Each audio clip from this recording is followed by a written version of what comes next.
Hi, friends. It's been a while. I have to admit, before recording, I was sitting with even just my own resistance of lack of consistency and what that can bring up, and where I was even reflecting in where did I learn or where did I take in that I have to be consistent in everything. So just sharing and expressing before I even start this video, which will be a mystery where we go. We'll see where we land. Just that I'm holding this concept of a YouTube channel, of a space to share, to express, to feel, to breathe life into, to be seen, be witnessed, and also share this journey of humanity with each of you. I'm sitting with my own resistance and my own frustration on not being consistent in the ways that I would like to. So here I am, whole, honest myself. But I was inspired, and maybe that's the lesson here, is trusting when that little seed of inspiration comes and learning to take action on that versus letting the fear and the resistance win, as perhaps we've all done at one point or many points of our lives, allowing that fear to win, that voice, that loud voice in our minds to take over versus the softer one that says, hey, just do it for fun, right? Just have fun. I was inspired because I had what was intended to be a coaching call this morning, where I was paired with someone from our incredible exchange community to be their coach and to provide coaching and guidance on how to apply the exchange approach. And it turned out to be, for me, a deep lesson in presence. This individual models and embodies presence unlike anything I've ever experienced. Or I've had glimpses, I should say. There's been individuals in my lives who just walk a different path. Maybe you're catching the energy and the spirit of what I'm sharing here. They walk a different path on this earth than most of us.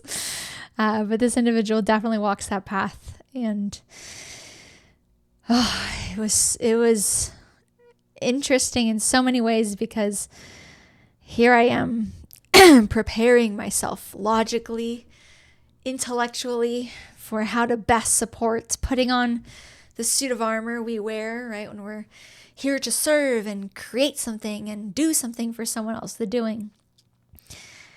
And instead, to just be met with openness and trust and zero strategy, zero intellectuality, zero necessity to even have a plan. Humbling as a word to describe that experience. So to jump on this call where I'm intended to create value for this individual.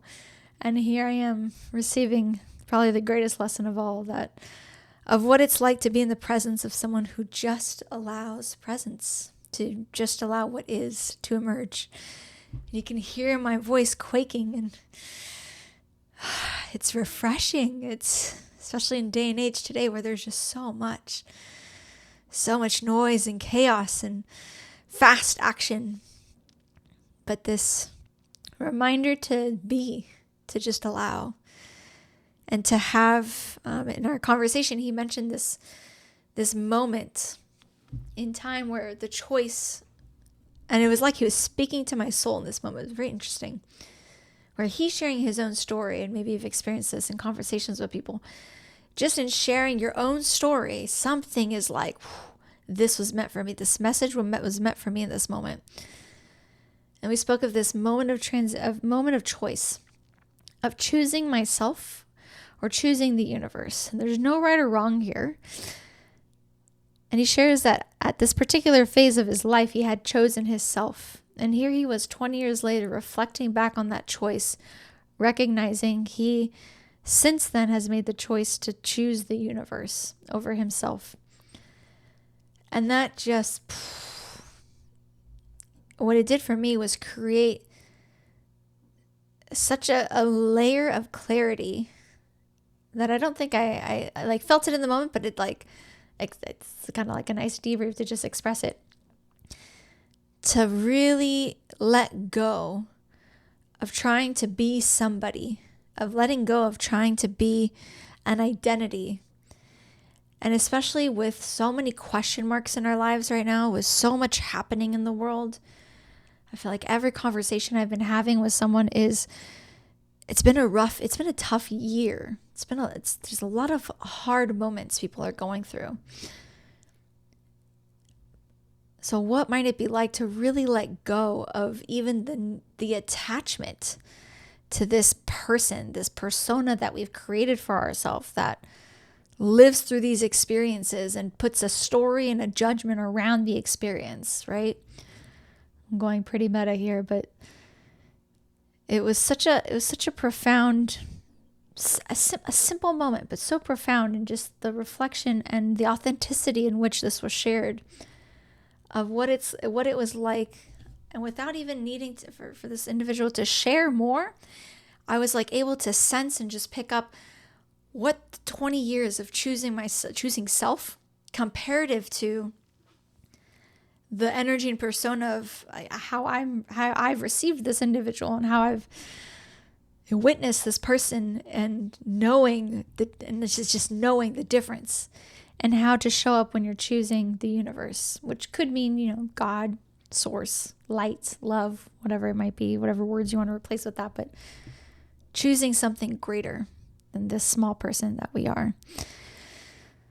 So yeah, I was struck by that. I was also struck by what's interesting is this is the universe at play. I remember meeting this individual through our in-person event, and for the longest time, our in-person event was in September. It's now November. So a few months, it's been on like the back of my radar, like, I really wanted to have a follow-up call and connect with this individual and ask questions and learn more. And here I was, paired up to be this person's coach. Just the irony of how when I don't start pushing to make something happen, if it's meant to, it actually still happens. So just remembering that. But I want to just be present and allow that reminder in this moment to even just how I'm shooting this video, how I attempt to shoot all the rest of these with no real script. Perhaps there's a story, there's a moment, or there's something that sparks, and I just want to hold a space for it to be breathed into this world in some way, shape, or form. And if it lands somewhere, great. If it continues to ripple out into the ether, perfect. Yeah. So I'll be tuning back in. Who knows? A few months from now, tomorrow, we shall see. But holding a lot of gratitude in my heart for this choice of choosing the universe and the reminder to not get sucked into the chaos of the mind all the time. I will share this one final little story. I feel like this has been a theme to my word of receiving for 2026 as I'm preparing myself for big transitions. I had a moment a few weeks ago where I was like just in this total breakdown and like in a grief cycle. And it was a fascinating moment because I feel like I've been kind of in this kind of almost like numbed state in a lot of ways, meaning like a lot of the practices and intentionality and meditations and stuff that I was doing, I just kind of like, they just stopped, and I just started watching TV shows more and going through the motions, probably the best way to describe it. So I'm in this really kind of cycling of reactivity in myself, of just feeling all of my emotions. And what I recognized, and I've had these kind of meta moments in deep waves while I'm expressing deep waves of emotions for myself, where as the emotion comes, I'm noticing how the thoughts I'm having are creating bigger waves, right? So when I kind of focus on just the emotion expressing, it actually subsides pretty quickly. But then another thought comes, so another big emotion comes. And I was kind of just watching this play. I don't know if you've ever experienced something like this when it could be joy, right? It doesn't have to be sadness and grief. But mine tends to be towards the sadness and grief that I feel sometimes in life. And I'm crying, and then I would think of something that would make me even more sad, and it would come even longer. And then I'd focus on the tears and what my body was feeling and where I was feeling it, and then it would just go away. And then it was like I kept almost like my mind was like forcing myself to replay situations that make me sad. It's fascinating dynamic. And I had this moment of awareness, further than this kind of meta observation, but it was almost like a question of why as I'm expressing emotion, do I have this natural tendency to default to my mind to try to then solve, fix, overanalyze, make complex? Why do I naturally, when the emotion is done running through, come back to my mind to try to find the solution or the next step? And I was like, I wonder. And mind you, this is like just little thoughts that are coming, which is funny because it's my mind probably asking these questions, but it's probably actually not my mind. It's something wiser was bringing this question forward. And I thought to myself, I wonder what would happen, again, watching my mind do its thing, watching my emotions do its thing. I wonder what would happen if I started, instead of like doing this cycle, right, from these two, going from the emotion, actually my emotions are more, I'd say like my belly, solar plexus. What if instead of like going from to the mind, what if my solar plexus, I instead went to my heart and I just asked for greater guidance, wisdom? Doesn't matter where it is, right? Just like visually for me, it was like I keep coming up to my mind space and it's heavy up here. What if instead I just felt in my somatically what's happening in my body, and then I go to heart, I go to greater source.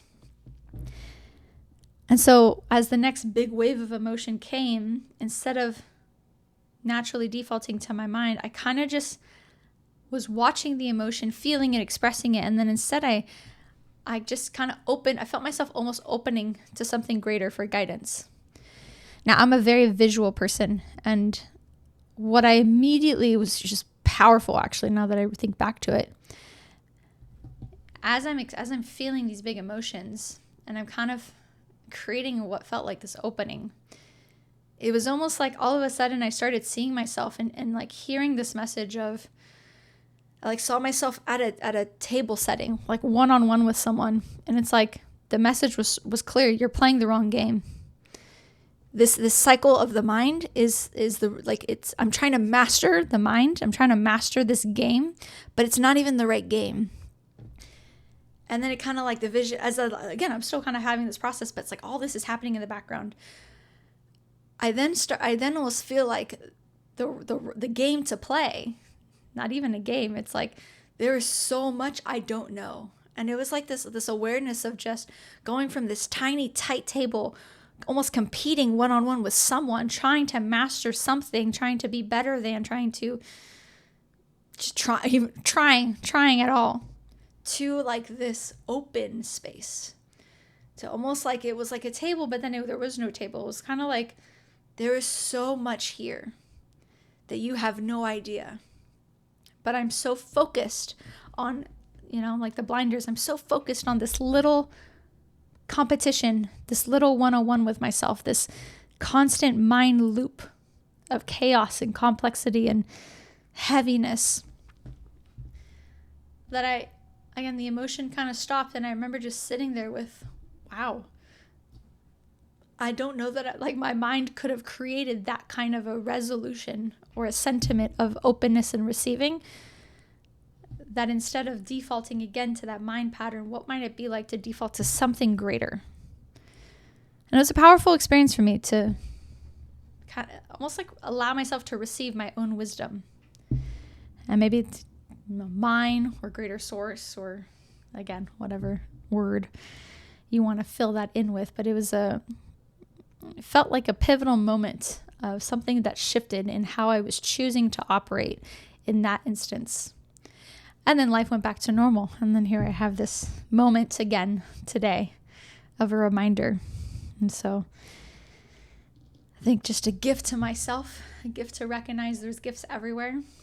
And am I slowing down enough to really receive, to feel them, to appreciate them, and to be present to all of life's gifts? All right, my friends, be well. I hope something here maybe was for you as well. I look forward to reading any comments or feedback that you might have. And I'll see you when I see you. Bye.